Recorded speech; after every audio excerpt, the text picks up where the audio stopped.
हा व्हिडिओ बघितल्यानंतर तुम्हाला दुसरा कोणताच व्हिडिओ बघण्याची गरज पडणार नाही।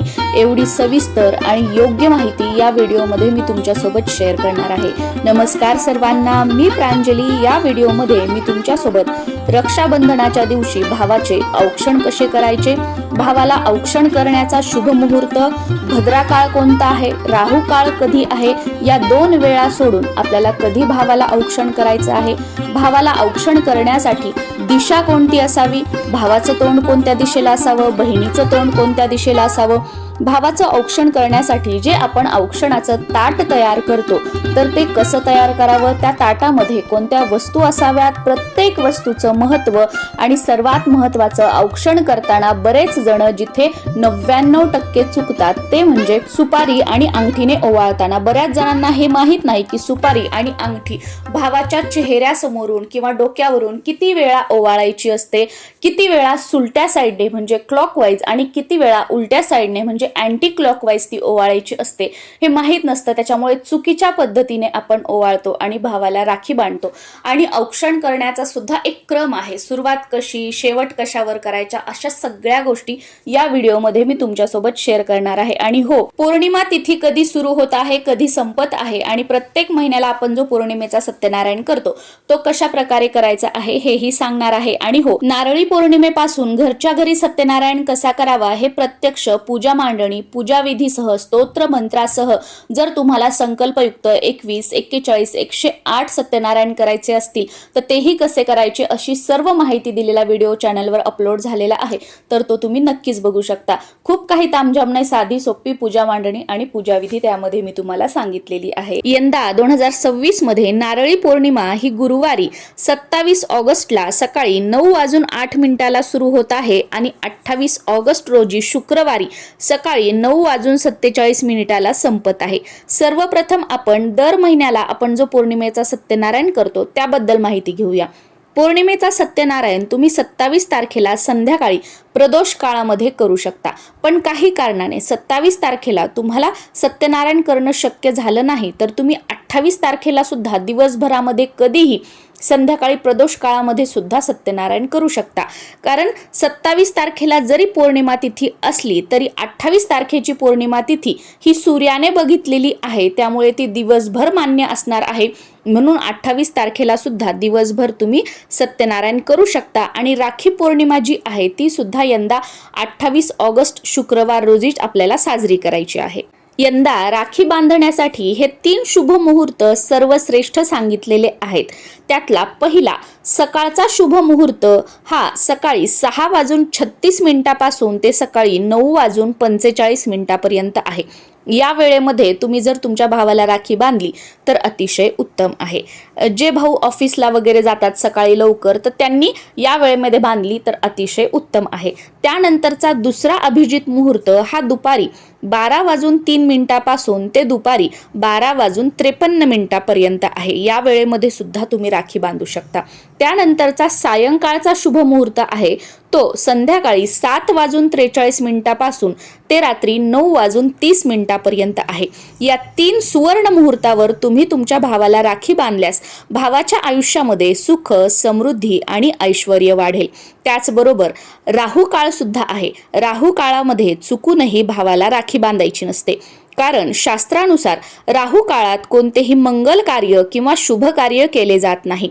त्यामुळे 28 तारखेला सकाळी 10:54 पासून ते दुपारी 12:02 पर्यंत राहू काळ आहे, तर या वेळेमध्ये भावाला ओवाळायचंही नाहीये आणि भावाला राखी सुद्धा बांधायची नाहीये। आणि बघा, जवळजवळ 2-3 वर्षापासून रक्षाबंधन म्हटलं की भद्रा काळाचं आपल्याला खूप टेन्शन असायचं। हा भद्रा काळ बराच वेळ असायचा आणि ती वेळ सोडूनच मग आपल्याला भावाला राखी बांधावी लागायची। कारण असं म्हटलं जातं की भद्रा जी आहे ती शनिदेवांची बहीण आहे, सूर्याची मुलगी आहे। तर भद्रा काळातच रावणाच्या बहिणीने रावणाला राखी बांधली होती आणि त्याच वर्षी रावणाचा प्रभू श्रीरामांच्या हाताने मृत्यू झाला। म्हणून हा जो भद्रा काळ आहे तो कोणतंही शुभ कार्य करण्यासाठी, शुभ कामं करण्यासाठी, यज्ञ वगैरे करण्यासाठी अशुभ मानला जातो, म्हणून भद्रा काळामध्ये भावाला राखी बांधायची नसते. तेव्हापासून अशी मान्यता आहे. तर हा भद्रा काळ जो आहे तो यंदा 28 ऑगस्ट रोजी सूर्योदयापूर्वीच समाप्त होत आहे. त्यामुळे दिवसभर कधीही 28 तारखेला तुम्ही तुमच्या भावाला राखी बांधू शकता. तसंच या दिवशी शतभिषा नक्षत्र आणि अतिगंड योग असा शुभ संयोग निर्माण होत आहे. याशिवाय चंद्र स्वतः शनिदेवाच्या कुंभ राशीत भ्रमण करणार आहे. या सर्व ग्रहांच्या स्थितीमुळे हा दिवस अत्यंत शुभ ठरत असून राहू काळ वगळता तुम्ही कधीही आपल्या भावाला राखी बांधू शकता, किंवा जे 3 शुभ मुहूर्त मी तुमच्यासोबत शेअर केलेले आहेत त्यापैकी कोणत्याही एका मुहूर्तावर राखी बांधणं शुभ आहे. आता भावाला राखी बांधण्यासाठी सर्वात अगोदर भावाला बसण्यासाठी आसन किंवा पाट टाकायचा आहे. त्या पाटासमोर आणि त्या आसनासमोर रांगोळी छोटी का होईना, एखादं फूल असेल, स्वास्तिक असेल, आवर्जून काढून घ्यायचं. बिना रांगोळीचं भावाला ओवाळायचं नाही, हे अशुभ मानलं जातं. खूप बहीण भाऊ किंवा बऱ्याचशा फॅमिली खूप थाटामाटामध्ये रक्षाबंधन साजरं करतात, पण नकळतपणे ही छोटीशी गोष्ट विसरतात आणि मग हे कुठेतरी चुकीचं आहे. एक वेळ तुम्ही तुमच्या भावाला सोफ्यावर बसून ओवाळा, खुर्चीवर बसून ओवाळा, पण त्याच्या समोर खाली जी आहे छोटंसं का स्वास्तिक का होईना किंवा छोटंसं फूल का होईना रांगोळीने काढायचं आहे आणि त्या रांगोळीवर हळद कुंकू आवर्जून टाकायचं आहे. त्यामुळे सगळ्यात पहिली आणि 99% महिलांकडून नकळतपणे होणारी ही चूक आपल्याला टाळायची आहे. दुसरी गोष्ट जी खूप कॉमन आहे पण बरेच जण ती विसरतात, ते म्हणजे जेव्हा आपल्या घरामध्ये कोणतीही वेळ असू द्या दिवसभरातील आपण भावाचं औक्षण करतोय, भावाला ओवाळतोय, तर त्या वेळेला आपल्या देवघरातील दिवा प्रज्वलित असावा. नाहीतर तुमच्या देवघरामध्ये अंधार आणि तुम्ही घरामध्ये रक्षाबंधन साजरं करताय, तर हे पूर्णपणे चुकीचं आहे. त्याच्यामुळे अगोदर देवासमोर दिवा लावून घ्यायचा. आपल्या देवघरामध्ये जी कुलदेवीची मूर्ती असते किंवा जो फोटो असतो किंवा जे सगळे देव आहेत त्यांना हळद कुंकू वाहून घ्यायचं, आपल्या कपाळाला लावायचं आणि त्यानंतर आपल्या कुलदेवीच्या किंवा आपल्या देवघरातील देवी देवतांच्या साक्षीने आपल्या घरातील मोठ्यांच्या आशीर्वादाने आपल्याला रक्षाबंधन जे आहे ते साजरं करायचं आहे. बहीण भावाने ओवाळण्यासाठी भावाचं तोंड पश्चिमेकडे येईल, बहिणीचं तोंड पूर्वेकडे येईल, किंवा भावाचं तोंड पूर्वेकडे येईल, बहिणीचं तोंड पश्चिमेकडे येईल, अशा पद्धतीने बसायचं आहे. पण कोणाचंही दोघांपैकी एकाचंही तोंड दक्षिणेकडे येईल अशा प्रकारे आपल्याला बसायचं नाहीये. त्याच्यामुळे पूर्व पश्चिम जी दिशा आहे ती राखी बांधण्यासाठी किंवा भावाचं औक्षण करण्यासाठी योग्य मानली जाते. ओवाळण्यासाठी ताट तयार करताना तांब्याचं, पितळाचं किंवा चांदीचं ताम्हण घेण्याचा प्रयत्न करा. हे तिन्ही ताम्हण तुमच्याकडे नसतील, अशा तिन्ही प्लेट तुमच्याकडे नसतील तर तुम्ही स्टीलची प्लेट घ्या.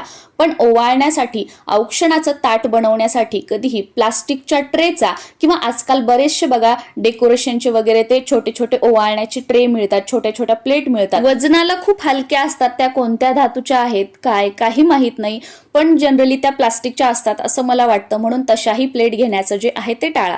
काहीच नसेल ना तर मी सांगितल्याप्रमाणे अगदी छोटीशी जी प्लेट असते आपल्या घरात स्टीलची ती घेतली तरी सुद्धा चालेल.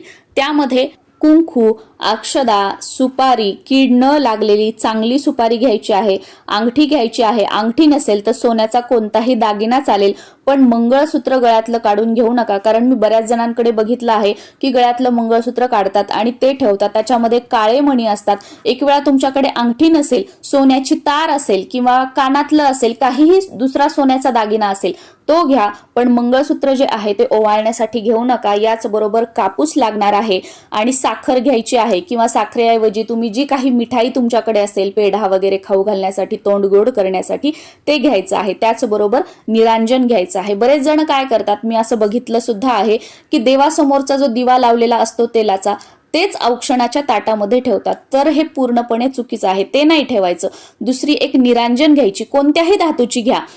तुमच्याकडे स्टीलची असेल, चांदीची असेल, पितळेची असेल, तांब्याची असेल, कोणत्याही धातूची निरांजन असेल, निरांजन घ्या. त्यामध्ये जे कोणतं तेल आपण देवासाठी वापरतो ते तेल टाका. 2 उभ्या वाती घ्या, त्या एकत्र आपल्या हाताने चोळा, एकमेकांमध्ये त्या वाती गुंतवा. 2 उभ्या वातींची एक वात तयार करा आणि ही वात त्या निरांजनामध्ये आपल्याला ठेवायची आहे. या प्रकारे औक्षणाचं ताट जे आहे ते तयार करायचं आहे. भावाला आपण आसनावर बसवलेलं आहे, समोर रांगोळी सुद्धा काढलेली आहे, भावाच्या डोक्यावर टोपी घालायला दिलेली आहे किंवा रुमाल टाकलेला आहे. आता त्यानंतर सर्वात अगोदर भावाला दोन्ही भोवयांच्या मध्यभागून खालून वर या पद्धतीने कुंकू लावायचं आहे। आता बरेच जण काय करतात की कुंकू ओलं करून घेतात, तुमच्याकडे ती पद्धत असेल तर तुम्ही घेऊ शकता, पण आमच्याकडे जनरली कोरडच कुंकू घेतलं जातं म्हणून मी कोरडं कुंकू घेतलेलं आहे। आणि हे जे कुंकू आहे ते कुंकुमार्चन केलेलं कुंकू आहे। तुमच्याकडे तुम्ही कुंकुमार्चन केलेलं कुंकू असेल तर ते आवर्जून घ्या। कुंकुवानंतर थोड्याशा अक्षदा घ्यायच्या आहेत आणि त्या भावाच्या डोक्यावर टाकायच्या आहेत।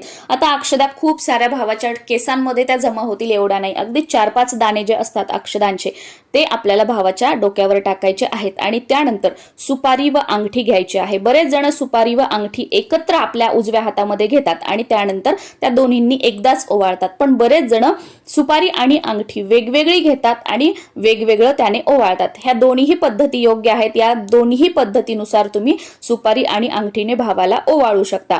तर समजा तुम्ही सुपारी आणि अंगठी एकत्र हातामध्ये घेतली आहे तर अशा वेळेला त्या दोन्ही उजव्या हातात धरल्यानंतर आपल्या भावाच्या चेहऱ्याला, पूर्ण असं डोक्याला नाही, आपल्या भावाच्या चेहऱ्याभोवती पहिल्यांदा सुरुवातीला फर्स्ट टाइम क्लॉकवाईज ती सुपारी फिरवायची, ताम्हणाला लावायची।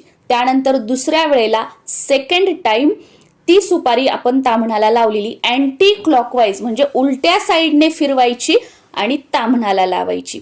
त्यानंतर परत तिसऱ्या वेळेला क्लॉकवाईज म्हणजे सरळ रेषेने आपल्या भावाच्या चेहऱ्याभोवती फिरवायची आणि ताम्हणामध्ये ठेवायची आहे। म्हणजे सुपारी आणि अंगठी भावाच्या चेहऱ्याभोवती गोल 3 वेळा फिरवायची आहे। पहिल्या वेळेस क्लॉकवाईज, दुसऱ्या वेळेस अँटी क्लॉकवाईज आणि तिसऱ्या वेळेस क्लॉकवाईज। बरेच जण म्हणतात की क्लॉकवाईज आणि अँटी क्लॉकवाईज समजत नाही, तर मराठीमध्ये सांगते।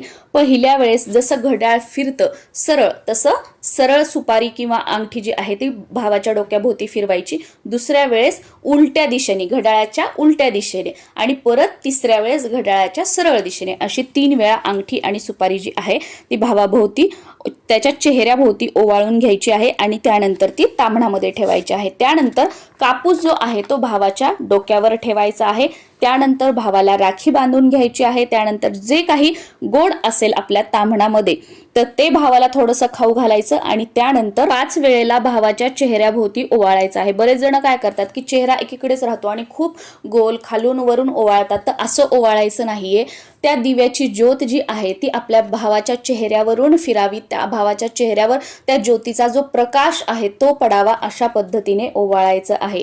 आता या ताम्हणामध्ये आपण ज्याही काही वस्तू घेतलेल्या आहेत जसं की कापूस, तर कापसासारखे पांढरे केस होईपर्यंत आपल्या भावाला दीर्घायुष्य लाभावं हा त्यामागचा भाव आहे। त्यानंतर कुंकू, कुंकू हा सौभाग्यतेचं प्रतीक मानलं जातं। त्यानंतर अखंड तांदूळ म्हणजे अक्षदा, अक्षताप्रमाणे औक्षवंत तू हो, तेवढं आयुष्य तुला लाभू दे, तुझ्या आयुष्यामध्ये अक्षतांसारखं अखंड यश तुला मिळू दे, हा त्यामागचा भाव आहे। त्यानंतर सुपारी, सुपारी सारखं टणक तुझं आरोग्य कायम राहू दे, म्हणजे तुला उत्तम आरोग्याची प्राप्ती होऊ दे, हा त्याच्या मागचा भाव आहे। त्यानंतर येते ती म्हणजे अंगठी किंवा सोन्याचा जो काही तुम्ही कोणता दागिना घेतलेला असेल तर तो, तर सोन्यासारखं निष्कलंक तुझं आयुष्य लागू दे, सोन्यासारखी झळाळी कायम तुझ्या आयुष्यामध्ये असू दे। 2 उभ्या वाती एकत्र जोडून म्हणजे शिव आणि शक्ती स्वरूप त्यांच्या आशीर्वादाने तुझ्या आयुष्यामध्ये सगळं काही चांगलं होईल। आणि दिव्यामध्ये तेल घ्यायचं आहे, कारण मनुष्याला कधीही तुपाने ओवाळू नये आणि देवाला कधीही तेलाने ओवाळू नये,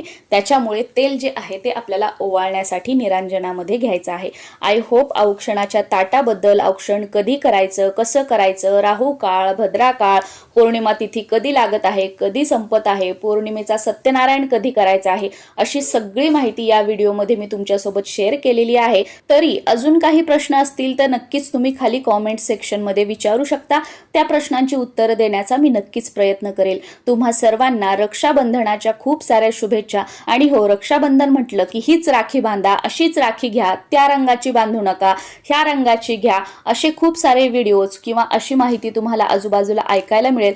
अशा कोणत्याही गोष्टीची भीती मनामध्ये बाळगू नका। अगदी तुमच्या घरातील पांढरा धागा तुम्ही हळदीत मिसळून तो धागा जरी हातावर बांधला ना, शेवटी काय आहे, भाव महत्वाचा आहे, तो धागा महत्वाचा नाहीये। त्याच्यामुळे जी राखी तुम्हाला अट्रॅक्ट करते ती राखी तुम्ही घ्या आणि आपल्या भावाच्या हातावर बांधून रक्षाबंधन सुखा समाधानाने आणि आनंदाने साजरी करा। ही चूक झाली, ती चूक झाली, आता काहीतरी वाईट होईल, माझ्या भावासोबत असं होईल, असं काहीही नाहीये। आपल्यासोबत जे काही वाईट होत असतं ते आपल्या कर्म कर्मानुसार होत असतं, काही चुका झाल्या म्हणून वगैरे देव आपलं कधीच वाईट करत नसतो, कारण देव हा भक्तीचा विषय आहे, देव हा भीतीचा विषय नाहीये. ही एक गोष्ट कायम लक्षात ठेवा. प्रत्येक जण वेगवेगळ्या गोष्टी तुम्हाला सांगेल, वेगवेगळ्या ठिकाणी वेगवेगळ्या गोष्टी तुम्हाला ऐकायला मिळतील, पण कोणत्या गोष्टी आपण आत्मसात करायच्या आणि कोणत्या गोष्टी सोडून द्यायच्या हे आपल्या हातात आहे. त्यामुळे पूजा, पाठ, पारायण ह्या गोष्टींना न घाबरण्यापेक्षा मग असं केलं तर असं होईल, तसं केलं तर तसं होईल, ह्या सगळ्या गोष्टी मनातून काढून ठेवायच्या आणि एकच गोष्ट लक्षात ठेवायची की देव हा भक्तीचा विषय आहे, देव हा भीतीचा विषय नाही आणि देव कधीच कोणाचं वाईट करत नाही. आपण फक्त आपले कर्म चांगले ठेवायचे. आपण जर आपले कर्म खराब केले तर आपल्या पुढे आयुष्यामध्ये, भविष्य काळामध्ये ते भोग म्हणून आपल्या समोर येणार आहेत आणि ते भोग आपल्याला भोगावेच लागतील. मग देव सुद्धा त्याच्या आडवं येऊ शकणार नाही. नमस्कार.